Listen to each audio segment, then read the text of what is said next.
राधे राधे, जय श्री कृष्णा, जय जय श्री सीताराम। मानस पीयूष बालकांड। शिव प्रिय में कल शैल सुतासी, सकल सिद्धि सुख संपत्ति राशि। बाबा तुलसीदास जी कह रहे हैं कि शिव जी को ये राम कथा मैकल शैल सुतासी प्रिय है। मैकल शैल सुता माने नर्मदा जी के समान प्रिय है। शिव जी को नर्मदा जी बहुत ज़्यादा प्रिय है। नर्मदा जी कैसी हैं? सब सिद्धियों को, सुख को देने वाली हैं। इसी प्रकार ये राम कथा हर सिद्धि को, हर सुख को, हर संपत्ति को देने वाली है।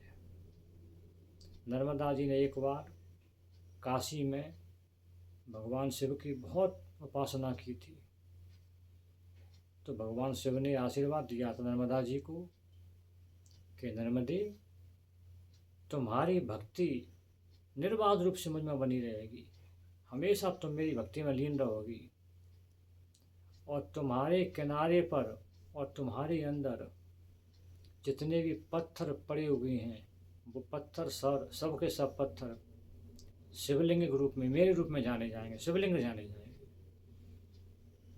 इसलिए नर्मदा जी में से छोटे छोटे जो पत्थर निकलते हैं, लाल रंग के, काले रंग के, उनको नर्मदेश्वर कहते हैं।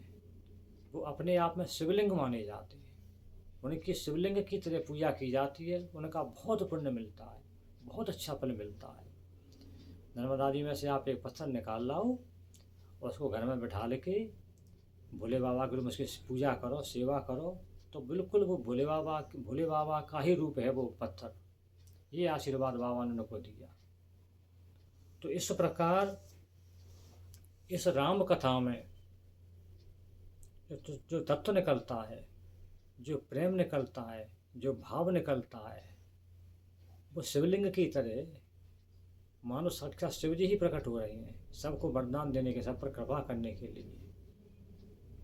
जिस प्रकार नर्मदा जी के दर्शन करने से, उन शिवलिंगों की पूजा करने से सारे सुख प्राप्त होते हैं, संपत्ति प्राप्त होती है और सारी सिद्धियां प्राप्त होती हैं, उसी प्रकार इस राम कथा का, इस रामचरितमानस का सेवन करने से, इसको पढ़ने से, सुनने से, सुनाने से सारी सिद्धियां प्राप्त होती हैं और पूरा सुख और संपत्ति प्राप्त होती है।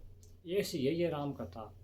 ये राम, जैसे शिव जी को नर्मदा जी प्रिय हैं, उसी प्रकार शिव जी को ये राम कथा प्रिय है। इसीलिए मैं इस राम कथा को लिख रहा हूँ। अब बाबा क्या कहते हैं? सदगुण सुरगण अम्बय दित्यसी, रघुपति भगत प्रेम परिमितसी। माता अदिति ने देवताओं को जन्म दिया, वो देवताओं की माता थी।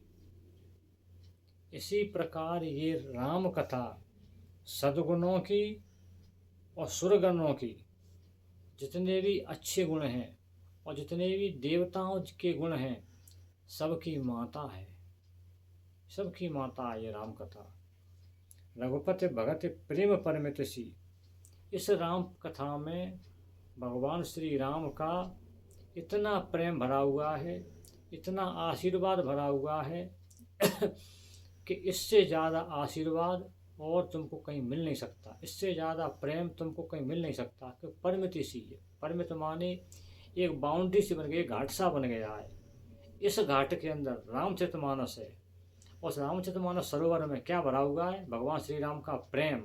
उससे बाहर जाके तुमको प्रेम प्राप्त नहीं होने वाला। अगर प्रेम प्राप्त करना है, भगवान श्री राम को प्राप्त करना है, तो उस घाट को अंदर कूद के रामचरितमानस में कूद जाओ, उसमें आकर सरोवर में डुबकी लगा दो, तो तुमको प्रेम मिल जाएगा। जिस प्रकार माता अदिति ने सभी देवताओं को जन्म दिया, इंद्र वगैरह, ये वरुण देव, कुबेर देव, सब उनके देवता पुत्र थे। उनकी रक्षा के लिए हमेशा तत्पर रहती थी। उनकी रक्षा के लिए उन्होंने बामन भगवान को पैदा किया, उनका प्राकट्य किया कि अपने पुत्रों की रक्षा करूं। इसी प्रकार ये राम कथा अपने पढ़ने वालों को, अपने भक्तों की सुरक्षा के लिए हमेशा तैयार रहती है, क्योंकि ये माता स्वरूप है। अपने बच्चों पर संकट कैसे आने देगी। अपने बच्चों की सुरक्षा के लिए राम कथा हमेशा वामन भगवान रूपी भगवान को का प्राकट्य करती रहती है कि मेरे बच्चों पर कोई संकट नहीं आए। इसलिए राम कथा पढ़ने वाले हमेशा सुखी रहते हैं, कभी दुखी नहीं रहते। उनके ऊपर भगवान की कृपा हमेशा बनी रहती है। इस प्रकार बाबा ने यह भाव व्यक्त किया कि नर्मदा जी के समान है और अदिति माता के समान है। इन दोनों भावों से बाबा ये दिखा रही हैं कि इस राम कथा को पढ़ने से आपको कभी कोई परेशानी नहीं आएगी, आप हमेशा सुखी रहेंगे। जय जय श्री सीताराम। जय श्री कृष्णा। राधे राधे।